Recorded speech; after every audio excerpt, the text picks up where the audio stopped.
నిన్ను వలే నీ పొరుగువానిని ప్రేమించు అంటే దాని అర్థం ఏంటి? నేను ఒక్కడనే పోవాలా పరలోకానికి? నేను ఒక్కడనే పోవాలా నిత్య జీవానికి?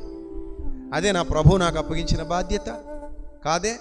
సో నేను వింటున్న సత్యం నా ద్వారా కనీసం ఇంకొంతమందికి వినిపించబడాలి, నా ద్వారా మరికొంతమందికి వ్యాపించాలి. నేను వెళుతున్నట్టుగానే దేవుని సన్నిధికి మరికొంతమందిని నేను నడిపించగలిగే స్థితిలో ఉండాలి. It's my responsibility. అప్పుడు నా తండ్రి సంతోషిస్తాడు. ఏమో నా వంతుగా నేను కొంతమందిని ప్రభు సన్నిధికి చేర్చగలనేమో, నా వంతు ప్రయాస నేను కొంతమందికి సత్యాన్ని పరిచయం చేయగలనేమో, నాకు ఆ సామర్థ్యం ఉందేమో, దేవుడు నాకు ఆ తలాంతి ఇచ్చాడేమో, నేను చెప్పలేకపోవచ్చు, జస్ట్ చెప్పించగలనేమో. నేను చాలాసార్లు చెప్పాను, కనీసం వీడియోలైనా షేర్ చేయండి రా నాయన, మీ బంధువులకి, మిత్రులకి, స్నేహితులకి. నీకు ప్రసంగం నచ్చిందా?